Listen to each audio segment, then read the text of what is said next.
dating, kung natatandaan niyo yung, commission, Agrava Commission at saka Davide Commission, kahit papaano may suporta ng, lower and higher house at saka ng presidente when they push through sa kanilang investigation. After everything that happened, 3 na po na commissioner ang nawala, nag-resign. At apparently, isa na lang po ang natitira, which is si Andres Reyes, dating Associate Justice, at 2 pong sabihin na nating advisory, Executive Director na Osaka, Robert Osaka, then si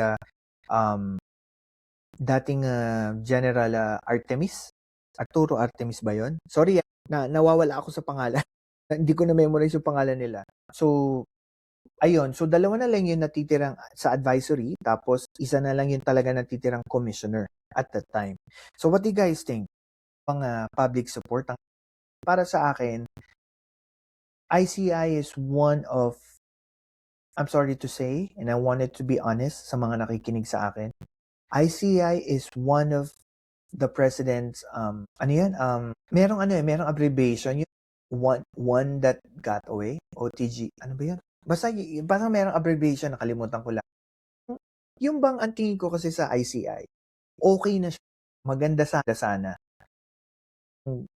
adhikain ng ICI, kaso pumalpak na lang siya nung bandang huli.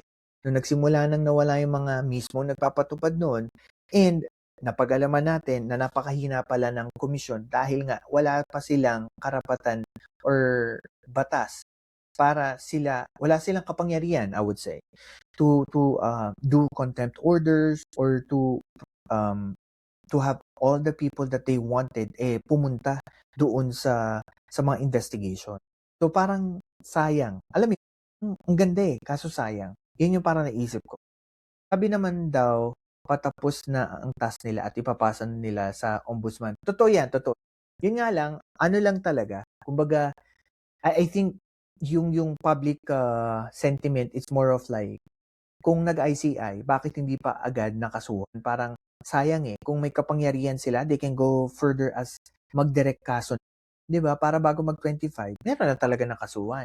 Kaysa ngayon, nag-i-investigate lang ang ICI and then depende pa sa ombudsman kung anong go signal nila for them para magkaso. So, it just take too much time. Ika nga. And alam din natin that Malacanang, at sabi nga ito, kahit ni dating Commissioner Babe Singson, na there is less to no support sa ating Pangulo nung naandun siya sa ICI. And ito po I think nailabas na to sa insider report before, ang legislator judiciary has the power to contempt. Correct.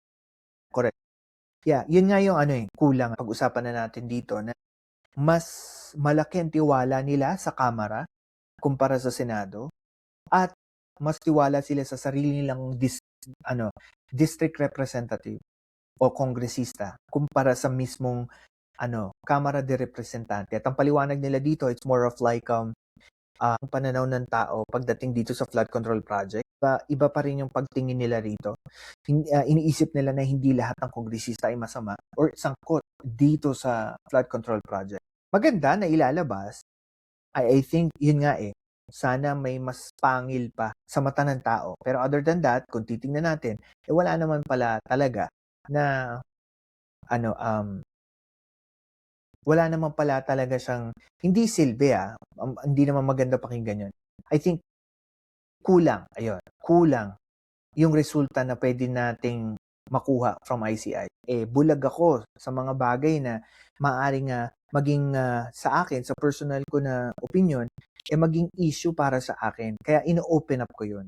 Kaya sabi dun sa recent survey, mas marami na ngayon yung mga undecided or non-partisan na tinatawag. And ayun nga, kaya parang malaking dagok ito sa Pangulo if this flood control issue will not be solved soon.